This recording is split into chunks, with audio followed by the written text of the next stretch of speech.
After a very long absence, and I do apologize about that. Hello, and welcome to Chase HQ, a Taito original that was converted to various home computer systems and consoles and whatnot, and at least for the home computer systems was released by Ocean Software. This is the Hit Squad version of the game. The Hit Squad was a budget label that was supposedly releasing the former hit games. I suppose it was win-win. The company got to resell their games, and the buyers got to get decent games at a decent price. Chase HQ is a semi-Miami Vice inspired game in which you have to catch perpetrators by chasing them in your vehicle, a souped-up sports car. Apparently this is supposed to be a Porsche 911-esque car, but more about that later. In order to catch the criminals, you have to go through 2 sub-stages for each stage. If you look at the top right corner, you can see there's a distance meter, and you need to be within a certain distance of the perpetrator in order to be able to engage them. Even though your timer is running quite low, when you catch up with the perpetrator, you get a bonus time, so you get time to take them out. The way you take them out is by ramming your car into their car, and a damage meter, as you can see on the left side, will pop up, and once that is filled, the perpetrator will no longer be able to drive his vehicle and will be pulled over and arrested, which is very vividly voice acted. Oh yeah. Something that is quite common for games of this type is that your opponents always seem to have better cars than you. They always perform better, they have more grip, yeah. But you have this little trick up your sleeve, which is in the bottom left corner. There's only one left, but you have 3 turbo boosts, which of course you can use to gain speed temporarily. And proper use of said turbo boost is fundamental in order to be able to complete the different levels. This bad boy should be done shortly, so I'm going to let you experience the absolutely epic voice acting. Yeah.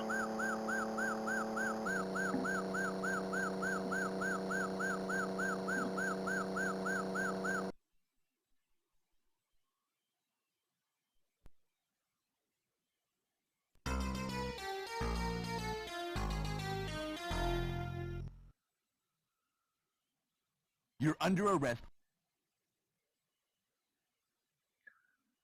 You under arrest. I could do that better. I suppose. Stage 1 completed, so we will get our briefing for the next.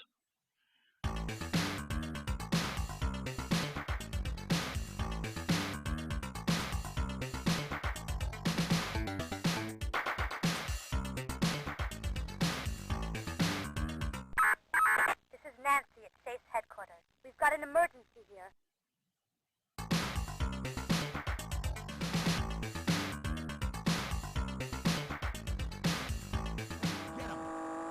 So, on to stage 2. And we can start talking about the game itself.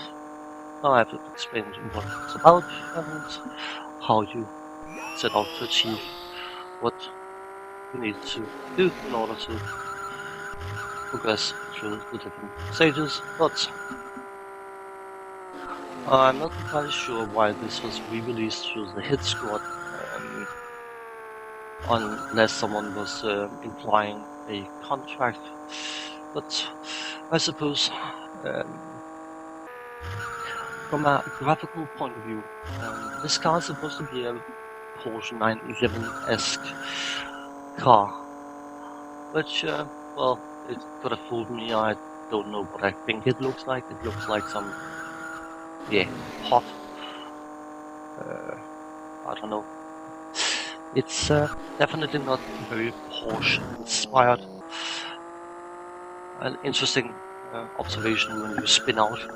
It seems like the car changes scale during the spin, so I find rather interesting. It goes from medium size to small to medium size. Yeah. Yeah. Details.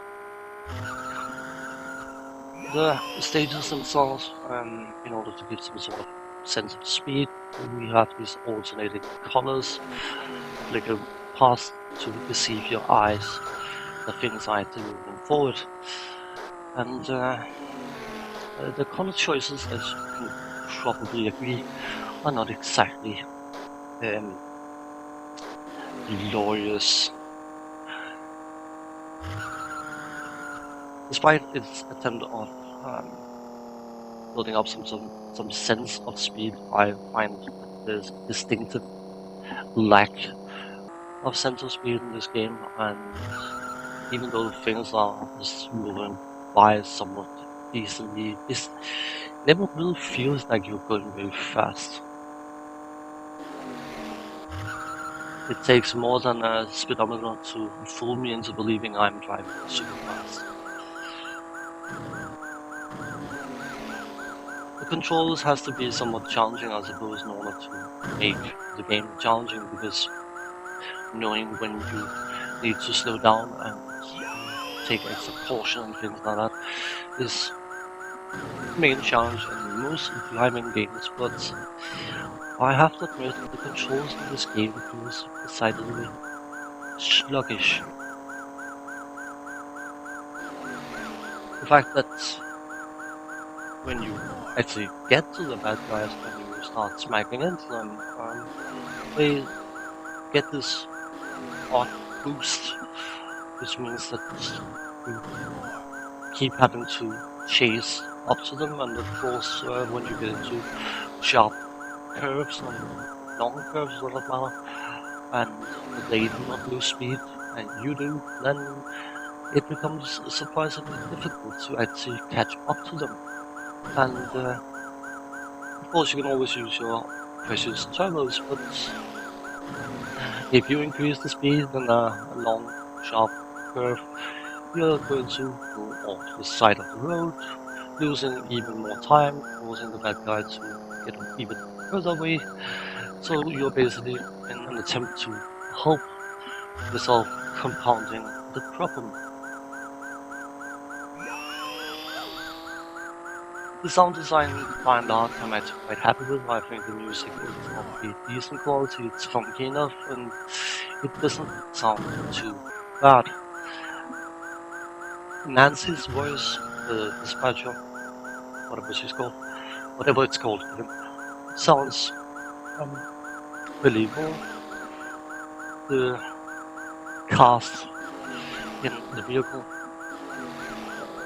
whatever has been said, is not an awful lot, but it sounds so, suppose. Then of course you have the famous "you on the wrist."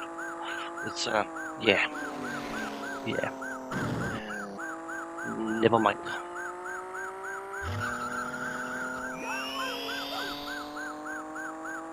Graphically, it's not great. It's not horrible, but it's definitely not great. And I have to admit, there's a part of me that really wants to like this game, but there's also a part of me that finds it very hard to like this game. It's by no means bad, but it's definitely not great either. It is decidedly average. It doesn't have anything that makes you hate it, but it doesn't really have anything that makes you love it either. If you sit down and take the time, you can probably beat the game, but I just never really felt the need to do so. So the high score name will reflect how I'm feel about the game. Not good, not bad. It won't harm you to play it, but it will not excite you either, I think. This is very common for Ocean releases, unfortunately. And on that note, I'm going to say thanks for watching. Take care, see you next time. Bye bye for now.